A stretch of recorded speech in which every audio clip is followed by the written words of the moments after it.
जय श्री सीताराम, जय बजरंगबली महाराज। प्यारे भक्तों, आप सभी को मेरा सादर नमस्कार।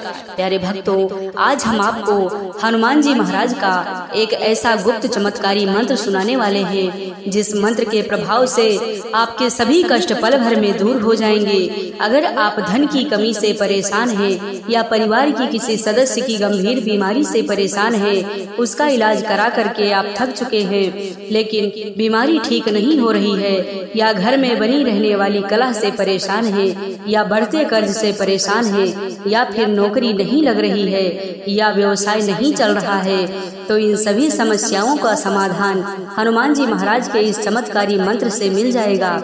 अगर आपने सच्चे मन से इस मंत्र को 108 बार जप करना या सुनना प्रारंभ कर दिया तो आपके जीवन की सभी समस्याएं पल भर में दूर हो जाएंगी। हनुमान जी महाराज कलयुग के इतने शक्तिशाली देवता हैं कि पल भर में आपको रंक से राजा बना सकते हैं। बस हनुमान जी महाराज की भक्ति पूरी श्रद्धा व विश्वास के साथ की गई हो।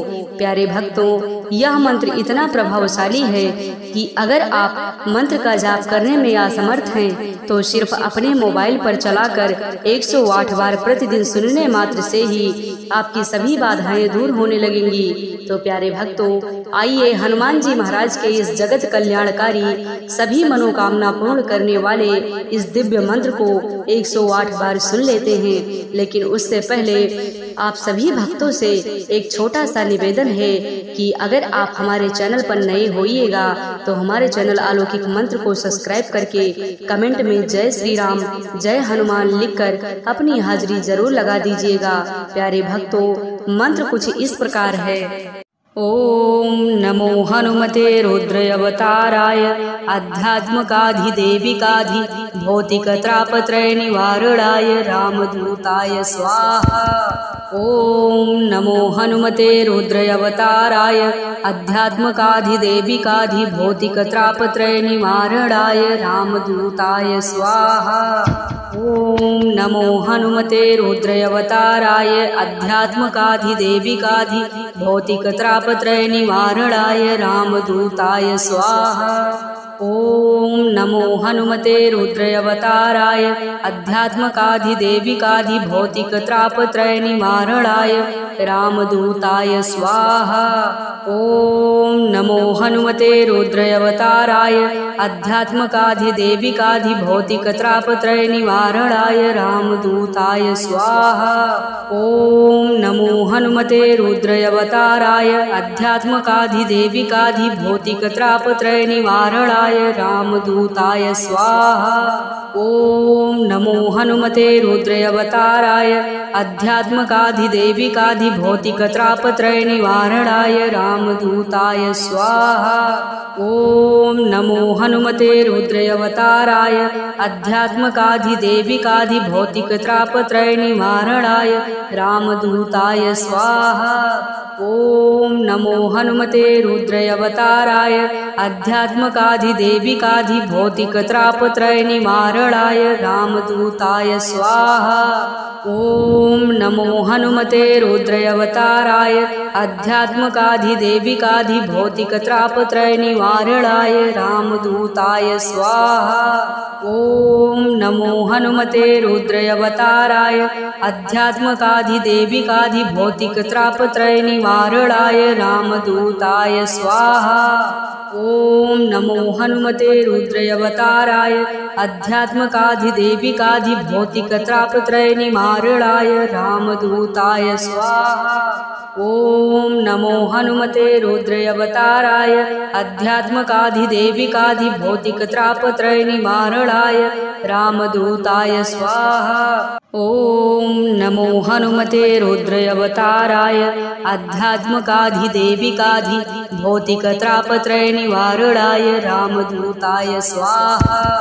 ओम नमो हनुमते रुद्रवताराय आध्यात्मकाधिदेविकाधि भौतिक त्रापत्रय निवारणाय रामदूताय स्वाहा। ओम नमो हनुमते रुद्रवताराय आध्यात्मकाधिदेविकाधि भौतिक त्रापत्रय निवारणाय रामदूताय स्वाहा। ओम नमो हनुमते रुद्रावताराय अध्यात्मकाधिदेविकाधिभौतिकत्रापत्रय निवारणाय रामदूताय स्वाहा। ओम नमो हनुमते रुद्रावताराय अध्यात्मकाधिदेविकाधिभौतिकत्रापत्रय निवारणाय रामदूताय स्वाहा। ओम नमो हनुमते रुद्रावताराय अध्यात्मकाधिदेविकाधिभौतिकत्रापत्रय निवारणाय रामदूताय स्वाहा। ओम नमो हनुमते रुद्रावताराय अध्यात्मकाधिदेविकाधिभौतिकत्रापत्रय निवारणाय रामदूताय स्वाहा। ओम नमो हनुमते रुद्रावताराय अध्यात्मकाधिदेविकाधिभौतिकत्रापत्रय निवारणाय रामदूताय स्वाहा। ओम नमो हनुमते रुद्रावताराय अध्यात्मकाधिदेविकाधिभौतिकत्रापत्रय निवारणाय रामदूताय स्वाहा। ओम नमो हनुमते रुद्रावताराय अध्यात्मकाधिदेविकाधिभौतिकत्रापत्रय निवारणाय रामदूताय स्वाहा। ओम नमो हनुमते रुद्रावताराय अध्यात्मकाधिदेविकाधिभौतिकत्रापत्रय निवारणाय रामदूताय स्वाहा। ओम नमो हनुमते रुद्रावताराय अध्यात्मकाधिदेविकाधिभौतिकत्रापत्रय निवारणाय रामदूताय स्वाहा। ओम नमो हनुमते रुद्रावताराय अध्यात्मकाधिदेविकाधिभौतिकत्रापत्रय निवारणाय रामदूताय स्वाहा। ओम नमो हनुमते रुद्रावताराय अध्यात्मकाधिदेविकाधिभौतिकत्रापत्रय निवारणाय रामदूताय स्वाहा। ओम नमो हनुमते रुद्रावताराय अध्यात्मकाधिदेविकाधिभौतिकत्रापत्रय निवारणाय रामदूताय स्वाहा। ओम नमो हनुमते रुद्रावताराय अध्यात्मकाधिदेविकाधिभौतिकत्रापत्रय निवारणाय रामदूताय स्वाहा। ओम नमो हनुमते रुद्रावताराय अध्यात्मकाधिदेविकाधिभौतिकत्रापत्रय निवारणाय रामदूताय स्वाहा। ओम नमो हनुमते रुद्रावताराय अध्यात्मकाधिदेविकाधिभौतिकत्रापत्रय निवारणाय रामदूताय स्वाहा। ओम नमो हनुमते रुद्रावताराय अध्यात्मकाधिदेविकाधिभौतिकत्रापत्रय निवारणाय रामदूताय स्वाहा। ओम नमो हनुमते रुद्रावताराय अध्यात्मकाधिदेविकाधिभौतिकत्रापत्रय निवारणाय रामदूताय स्वाहा। ओम नमो हनुमते रुद्रावताराय अध्यात्मकाधिदेविकाधिभौतिकत्रापत्रय निवारणाय रामदूताय स्वाहा। ओम नमो हनुमते रुद्रावताराय अध्यात्मकाधिदेविकाधिभौतिकत्रापत्रय निवारणाय रामदूताय स्वाहा। ओम नमो हनुमते रुद्रावताराय अध्यात्मकाधिदेविकाधिभौतिकत्रापत्रय निवारणाय रामदूताय स्वाहा। ओम नमो हनुमते रुद्रावताराय अध्यात्मकाधिदेविकाधिभौतिकत्रापत्रय निवारणाय रामदूताय स्वाहा। ओम नमो हनुमते रुद्रावताराय अध्यात्मकाधिदेविकाधिभौतिकत्रापत्रय निवारणाय रामदूताय स्वाहा। ओम नमो हनुमते रुद्रावताराय अध्यात्मकाधिदेविकाधिभौतिकत्रापत्रय निवारणाय रामदूताय स्वाहा। ओम नमो हनुमते रुद्रावताराय अध्यात्मकाधिदेविकाधिभौतिकत्रापत्रय निवारणाय रामदूताय स्वाहा। ओम नमो हनुमते रुद्रावताराय अध्यात्मकाधिदेविकाधिभौतिकत्रापत्रय निवारणाय रामदूताय स्वाहा। ओम नमो हनुमते रुद्रावताराय अध्यात्मकाधिदेविकाधिभौतिकत्रापत्रय निवारणाय रामदूताय स्वाहा।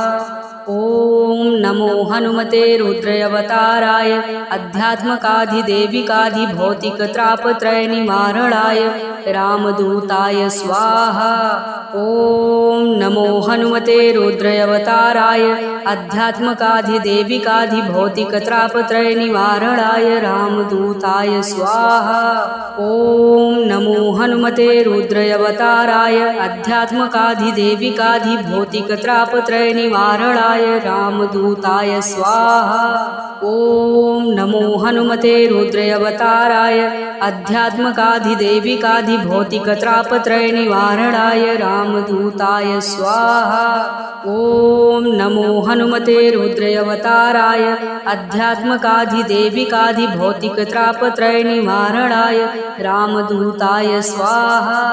ओम नमो हनुमते रुद्रावताराय अध्यात्मकाधिदेविकाधिभौतिकत्रापत्रय निवारणाय रामदूताय स्वाहा। ओम नमो हनुमते रुद्रावताराय अध्यात्मकाधिदेविकाधिभौतिकत्रापत्रय निवारणाय रामदूताय स्वाहा। ओम नमो हनुमते रुद्रावताराय अध्यात्मकाधिदेविकाधिभौतिकत्रापत्रय निवारणाय रामदूताय स्वाहा। ओम नमो हनुमते रुद्रावताराय अध्यात्मकाधिदेविकाधिभौतिकत्रापत्रय निवारणाय रामदूताय स्वाहा। ओम नमो हनुमते रुद्रावताराय अध्यात्मकाधिदेविकाधिभौतिकत्रापत्रय निवारणाय रामदूताय स्वाहा। ओम नमो हनुमते रुद्रावताराय अध्यात्मकाधिदेविकाधिभौतिकत्रापत्रय निवारणाय रामदूताय स्वाहा। ओम नमो हनुमते रुद्रावताराय अध्यात्मकाधिदेविकाधिभौतिकत्रापत्रय निवारणाय रामदूताय स्वाहा। ओम नमो हनुमते रुद्रावताराय अध्यात्मकाधिदेविकाधिभौतिकत्रापत्रय निवारणाय रामदूताय स्वाहा।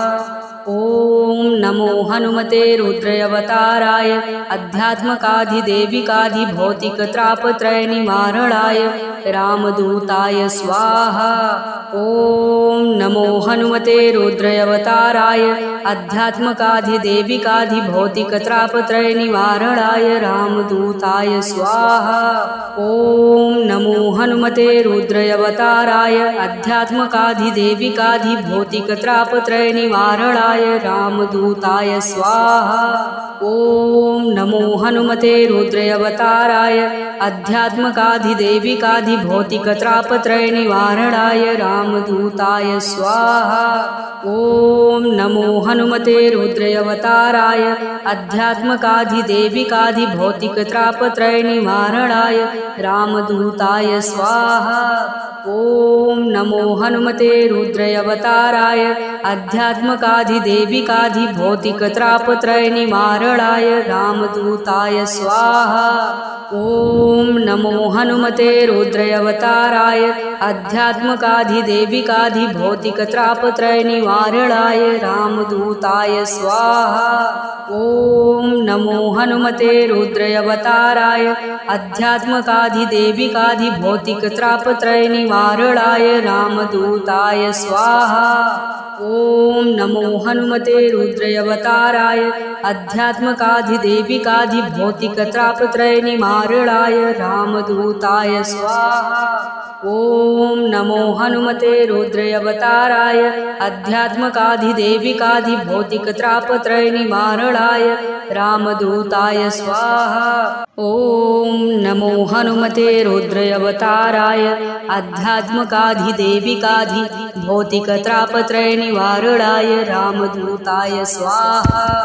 ओम नमो हनुमते रुद्रावताराय अध्यात्मकाधिदेविकाधिभौतिकत्रापत्रय निवारणाय रामदूताय स्वाहा।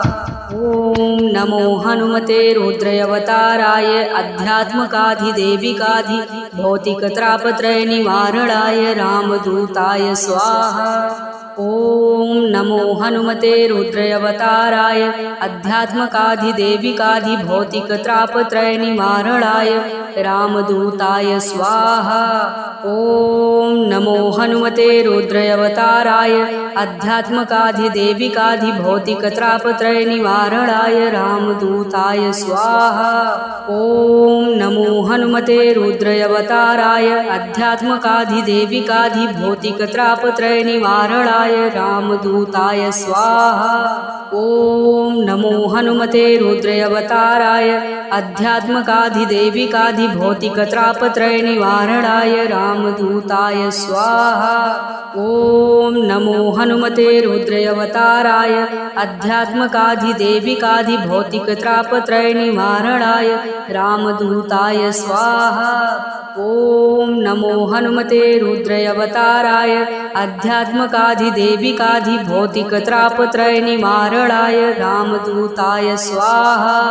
ओम नमो हनुमते रुद्रावताराय आध्यात्मकाधिदेविकाधिभौतिकत्रापत्रय निवारणाय रामदूताय स्वाहा। ओम नमो हनुमते रुद्रावताराय आध्यात्मकाधिदेविकाधिभौतिकत्रापत्रय निवारणाय रामदूताय स्वाहा। ओम नमो हनुमते रुद्रावताराय आध्यात्मकाधिदेविकाधिभौतिकत्रापत्रय निवारणाय रामदूताय स्वाहा। ओम नमो हनुमते रुद्रावताराय आध्यात्मकाधिदेविकाधिभौतिकत्रापत्रय निवारणाय रामदूताय स्वाहा। ओम नमो हनुमते रुद्रावताराय आध्यात्मकाधिदेविकाधिभौतिकत्रापत्रय निवारणाय रामदूताय स्वाहा। ओम नमो हनुमते रुद्रावताराय आध्यात्मकाधिदेविकाधिभौतिकत्रापत्रय निवारणाय रामदूताय स्वाहा। ओम नमो हनुमते रुद्रावताराय आध्यात्मकाधिदेविकाधिभौतिकत्रापत्रय निवारणाय रामदूताय स्वाहा। ओम नमो हनुमते रुद्रावताराय आध्यात्मकाधिदेविकाधिभौतिकत्रापत्रय निवारणाय रामदूताय स्वाहा। ओम नमो हनुमते रुद्रावताराय आध्यात्मकाधिदेविकाधिभौतिकत्रापत्रय निवारणाय रामदूताय स्वाहा। ओम नमो हनुमते रुद्रावताराय आध्यात्मकाधिदेविकाधिभौतिकत्रापत्रय निवारणाय रामदूताय स्वाहा। ओम नमो हनुमते रुद्रावताराय आध्यात्मकाधिदेविकाधिभौतिकत्रापत्रय निवारणाय रामदूताय स्वाहा। ओम नमो हनुमते रुद्रावताराय आध्यात्मकाधिदेविकाधिभौतिकत्रापत्रय निवारणाय रामदूताय स्वाहा। ओम नमो हनुमते रुद्रावताराय आध्यात्मकाधिदेविकाधिभौतिकत्रापत्रय निवारणाय रामदूताय स्वाहा। ओम नमो हनुमते रुद्रावताराय आध्यात्मकाधिदेविकाधिभौतिकत्रापत्रय निवारणाय रामदूताय स्वाहा। ओम नमो हनुमते रुद्रावताराय आध्यात्मकाधिदेविकाधिभौतिकत्रापत्रय निवारणाय रामदूताय स्वाहा। ओम नमो हनुमते रुद्रावताराय आध्यात्मकाधिदेविकाधिभौतिकत्रापत्रय निवारणाय रामदूताय स्वाहा। ओम नमो हनुमते रुद्रावताराय आध्यात्मकाधिदेविकाधिभौतिकत्रापत्रय निवारणाय रामदूताय स्वाहा। ओम नमो हनुमते रुद्रावताराय आध्यात्मकाधिदेविकाधिभौतिकत्रापत्रय निवारणाय रामदूताय स्वाहा। ओम नमो हनुमते रुद्रावताराय आध्यात्मकाधिदेविकाधिभौतिकत्रापत्रय निवारणाय रामदूताय स्वाहा। ओम नमो हनुमते रुद्रावताराय आध्यात्मकाधिदेविकाधिभौतिकत्रापत्रय निवारणाय रामदूताय स्वाहा। ओम नमो हनुमते रुद्रावताराय आध्यात्मकाधिदेविकाधिभौतिकत्रापत्रय निवारणाय रामदूताय स्वाहा। ओम नमो हनुमते रुद्रावताराय आध्यात्मकाधिदेविकाधिभौतिकत्रापत्रय निवारणाय रामदूताय स्वाहा। ओम नमो हनुमते रुद्रावताराय आध्यात्मकाधिदेविकाधिभौतिकत्रापत्रय निवारणाय रामदूताय स्वाहा। ओम नमो हनुमते रुद्रावताराय आध्यात्मकाधिदेविकाधिभौतिकत्रापत्रय निवारणाय रामदूताय स्वाहा। ओम नमो हनुमते रुद्रावताराय आध्यात्मकाधिदेविकाधिभौतिकत्रापत्रय निवारणाय रामदूताय स्वाहा। ओम नमो हनुमते रुद्रावताराय आध्यात्मकाधिदेविकाधिभौतिकत्रापत्रय निवारणाय रामदूताय स्वाहा। ओम नमो हनुमते रुद्रावताराय आध्यात्मकाधिदेविकाधिभौतिकत्रापत्रय निवारणाय रामदूताय स्वाहा। ओम नमो हनुमते रुद्रावताराय आध्यात्मकाधिदेविकाधिभौतिकत्रापत्रय निवारणाय रामदूताय स्वाहा। ओम नमो हनुमते रुद्रावताराय आध्यात्मकाधिदेविकाधिभौतिकत्रापत्रय निवारणाय रामदूताय स्वाहा। ओम नमो हनुमते रुद्रावताराय आध्यात्मकाधिदेविकाधिभौतिकत्रापत्रय निवारणाय रामदूताय स्वाहा।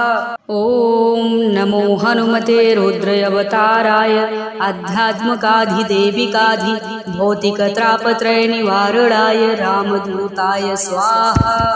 ओम नमो हनुमते रुद्रावताराय आध्यात्मकाधिदेविकाधिभौतिकत्रापत्रय निवारणाय रामदूताय स्वाहा। ओम नमो हनुमते रुद्रावताराय आध्यात्मकाधिदेविकाधिभौतिकत्रापत्रय निवारणाय रामदूताय स्वाहा। ओम नमो हनुमते रुद्रावताराय आध्यात्मकाधिदेविकाधिभौतिकत्रापत्रय निवारणाय रामदूताय स्वाहा। ओम नमो हनुमते रुद्रावताराय आध्यात्मकाधिदेविकाधिभौतिकत्रापत्रय निवारणाय रामदूताय स्वाहा। ओम नमो हनुमते रुद्रावताराय आध्यात्मकाधिदेविकाधिभौतिकत्रापत्रय निवारणाय रामदूताय स्वाहा। ओम नमो हनुमते रुद्रावताराय आध्यात्मकाधिदेविकाधिभौतिकत्रापत्रय निवारणाय रामदूताय स्वाहा। ओम नमो हनुमते रुद्रावताराय आध्यात्मकाधिदेविकाधिभौतिकत्रापत्रय निवारणाय रामदूताय स्वाहा। ओम नमो हनुमते रुद्रावताराय आध्यात्मकाधिदेविकाधिभौतिकत्रापत्रय निवारणाय रामदूताय स्वाहा। ओम नमो हनुमते रुद्रावताराय आध्यात्मकाधिदेविकाधिभौतिकत्रापत्रय निवारणाय रामदूताय स्वाहा। ओम नमो हनुमते रुद्रावताराय आध्यात्मकाधिदेविकाधिभौतिकत्रापत्रय निवारणाय रामदूताय स्वाहा। ओम नमो हनुमते रुद्रावताराय आध्यात्मकाधिदेविकाधिभौतिकत्रापत्रय निवारणाय रामदूताय स्वाहा। ओम नमो हनुमते रुद्रावताराय आध्यात्मकाधिदेविकाधिभौतिकत्रापत्रय निवारणाय रामदूताय स्वाहा। ओम नमो हनुमते रुद्रावताराय आध्यात्मकाधिदेविकाधिभौतिकत्रापत्रय निवारणाय रामदूताय स्वाहा। ओम नमो हनुमते रुद्रावताराय आध्यात्मकाधिदेविकाधिभौतिकत्रापत्रय निवारणाय रामदूताय स्वाहा। ओम नमो हनुमते रुद्रावताराय आध्यात्मकाधिदेविकाधिभौतिकत्रापत्रय निवारणाय रामदूताय स्वाहा।